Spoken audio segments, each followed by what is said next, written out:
فینا لنہدینہم سبلنا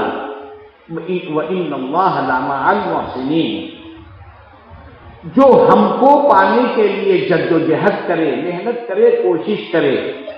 اور اللہ کو پانے کے لیے محنت کرنا، کوشش کرنا، جس کو مجاہدہ کہا جاتا ہے، جد و جہد کرنا کہا جاتا ہے، اس کا مطلب یہ نہیں ہے کہ روزانہ آپ واکنگ مشین پر واک کریں، دوڑیں یا ڈنڈ بیٹھک ماریں، یہ مجاہدہ نہیں ہے، بلکہ اپنے نفس کے ساتھ مجاہدہ ہوتا ہے۔ وہ مجاہدہ کیسے ہوگا وہ شیخ بتلائے گا۔ والذین جاہدوا فینا، جو ہم کو پانے کے لیے، ہم سے اپنا تعلق جوڑنے کے لیے محنت کرتا ہے، لنہدینہم سبلنا، تو ہم ان کو ہم تک پہنچنے کی ہدایت دیتے ہیں، راستہ اس کو پہنچنے کا بتلاتے ہیں، اور منزل مقصود کو بھی پہنچاتے ہیں۔ وَإِنَّ اللَّهَ لَمَعَ الْمُحْسِنِينَ، اللہ تبارک و تعالی ضرور محسنین کے ساتھ ہے، احسان والی محنت کرنے والوں کے ساتھ ہے۔ اور حدیث میں اللہ کے رسول صلی اللہ علیہ وسلم نے فرمایا، الناس معادن کمعادن الذهب والفضہ، انسان کتنا ہی گنہگار ہو، ایک آدھ خوبی تو اس کے اندر ہوتی ہے، کوئی ایک آدھ نیک کام تو کر ہی لیتا ہے، اور وہ نیک کام ایک کرتا ہے، لیکن وہ ایک نیک کام اس کو ہدایت پر ڈال دیتا ہے۔ ایک کام، جیسے مشہور واقعہ ہے کہ ایک بدکار عورت تھی، بازاری عورت تھی، گرما کا موسم، اس نے دیکھا کہ ایک کتا پیاس کی وجہ سے تڑپ رہا ہے، اس کے دل میں رحم آیا، اور اس نے ادھر ادھر بھاگ دوڑ کر کے پانی تلاش کیا اور لا کر اس کتے کو پلایا۔ وہ کتا پانی پیا اور اس کے جان میں جان آئی، اس کے بھاگ گیا۔ یہ ایک نیکی کا کام اس نے کیا، اللہ تبارک و تعالیٰ کو اللہ تعالیٰ کو اس کا یہ عمل پسند آیا، اللہ تبارک و تعالیٰ نے اس کو نیک ہدایت دی، اور اللہ تعالیٰ کے مقبول اور محبوب بندوں میں شامل ہو گئے۔ کتنے ہی گناہ اگر آدمی کرنے والا ہو، گنہگار ہو، تو ایک تو بھی نیکی اس کے اندر ہوتی ہے، اور نیکی کرنے والوں کے اندر کتنے بھی نیکی کریں، ایک آدھ تو گناہ اس کی عادت بن جاتی ہے، وہ چوری چھپے کر لیتا ہے۔ الناس معادن کمعادن الذهب والفضہ، گویا کہ انسان سونے اور چاندی کے جیسے کان ہوتے ہیں، خزانے جس کو کان کہا جاتا ہے، وہ خزانوں کی شکل ہے، لیکن وہ خزانے چھپے ہوئے ہوتے ہیں، جب ان کی اصلاح کی جاتی ہے تو وہ خزانے ابھر آتے ہیں۔ تو عزیزان محترم، اللہ تبارک و تعالیٰ نے انسانوں پر اپنے ظاہر اور باطن کے اصلاح کی ذمہ داری ڈالی ہے، اور اس کے لیے ہم کو شیخ طے کرنا ہے تاکہ وہ ہماری اصلاح کرے۔ اور شیخ کے چننے میں عجلت اور جلدی نہیں کرنا چاہیے، شیخ کے زندگی کو دیکھنا کہ وہ متبع سنت ہے یا نہیں ہے۔ امت کا حال یہ ہے کہ ہر پاگل اور دیوانے کو مجذوب سمجھ لیتے ہیں، بس اس کا ایسا ادب احترام شروع کر دیتے ہیں جیسے کوئی واقعتاً اللہ والا ہے، اور کسی پر بھی اعتقاد یقین رکھ لیتے ہیں، اس کی زندگی کو نہیں دیکھتے۔ کہا جاتا ہے کہ کوئی شیخ اپنے طور پر شیخ نہیں بنتا، اس کے معتقدین اس کو شیخ بناتے ہیں۔ کہتے ہیں ایک صاحب کے تعلق سے یہ بات اڑائی گئی کہ بہت بڑے اللہ والے، بہت بڑے بزرگ ہیں، انہوں کسی سے بات نہیں کرتے، جو جس سے بات کرے سمجھو وہ بڑی قسمت والا ہے۔ جس سے بات کرے سمجھو وہ بڑی قسمت والا ہے۔ اب ہر آدمی اپنے ان سے بات کرنا بول کے انہوں کسی نہ کسی نوعیت سے چھیڑتا ہے تو وہ خالی منڈی ہلا کے خاموش بیٹھ جاتے، اس لیے کہ اردو بات بھی صحیح نہیں کر سکتے، مجمع میں بیٹھے ہوئے ہیں، پیشاب کا تقاضا ان کو ہو رہا ہے، اب وہ مریدین اٹھانا اور سواری لے کے گئے ویسا، محرم کی سواری لے کے گئے ویسا لے جانا،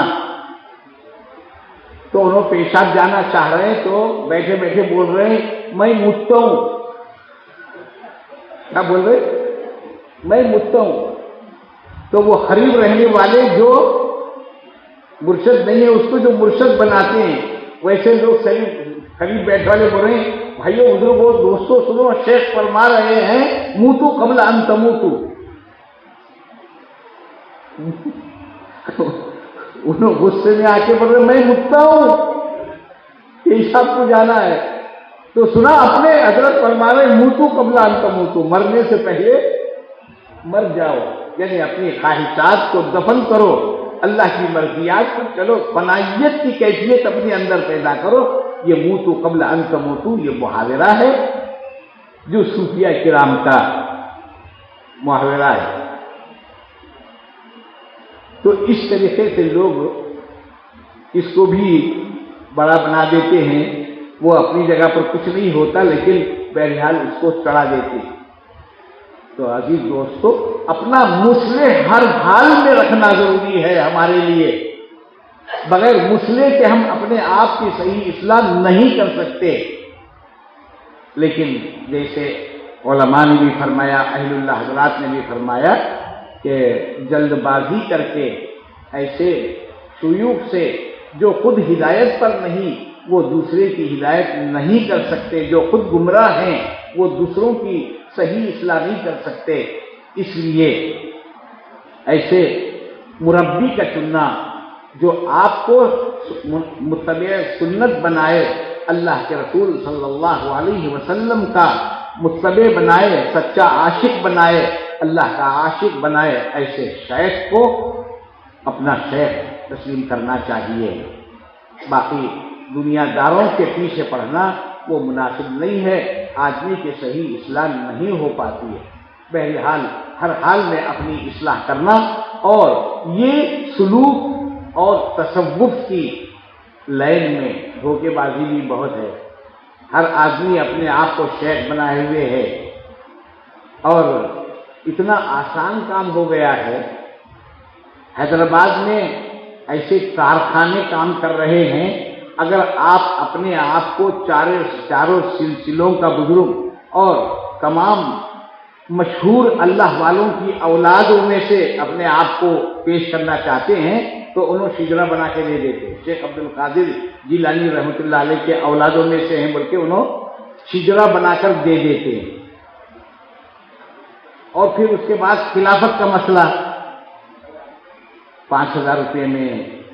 7,000 روپے 8,000 روپے ایک جوڑا کپڑا ایک پگڑی بنا کر اگر دے دیے تو انہوں بہت آسانی سے خلافت دیتے ہیں، بلکہ مریدین کے پیچھے لگتے ہیں 5,000 دے میرے کو،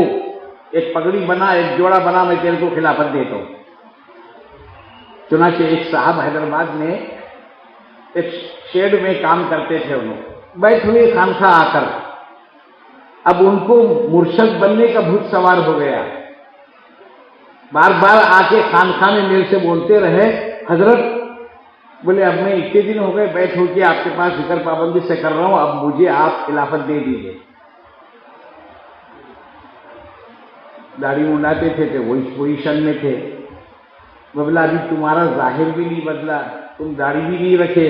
باطن کی کیا کیفیت بتاؤں؟ نہیں بہت اعلیٰ کیفیت ہے، بولے میں جس کو پڑھ کے تھوک دیتا ہوں اس کو شفا ہو جاتی ہے۔ ٹھیک ہے وہ بہت اچھی بات ہے، لیکن خلافت ایسے نہیں ملتی ہے۔ تو انہوں نے بولے پھر وہ ہمارے گاؤں میں ظہیر آباد کے پاس کوئی مقام ہے، وہاں ایک مرشد ہیں، انہوں 5,000 روپے دیے اور ایک جوڑا کپڑا بنائے تو خلافت دے تو بول رہے۔ میں بولا تم جانو انہوں جانو، اپنے کو سے کوئی معلومات نہیں ہے۔ تو وہ حضرت جا کر ان کو 5,000 روپے دے کے خلافت لیے، الحمدللہ ایک درگاہ ہے یا چلہ ہے نہیں معلوم، وہ چلے پر جا کر متولی بن کے بیٹھے ہوئے ہیں، وہ مور کے پن کا کٹا آنے والوں کے پیٹ کے اوپر مارنا، پیسے مانگنا، یہ ساری چیزیں ہو رہی ہیں۔ عزیز دوستو، یہ دنیا میں بہت بڑا دھوکہ ہے، اللہ والوں کے نام پر دھوکہ ہے۔ ایسے جعلی لوگوں سے بہت دور رہنا چاہیے۔ اللہ تبارک و تعالی ہماری سچی اصلاح فرمائے اور بہتر سے بہتر مجلسوں میں شریک ہونا ہم سب کو نصیب فرمائے اور اصلاح کا کرنا ہمارے لیے آسان فرمائے۔ اللہ ہمارے ظاہر کو اور باطن کو دونوں کو اصلاح کیا ہوا بنائے۔ وآخر دعوانا الحمدللہ رب العالمین۔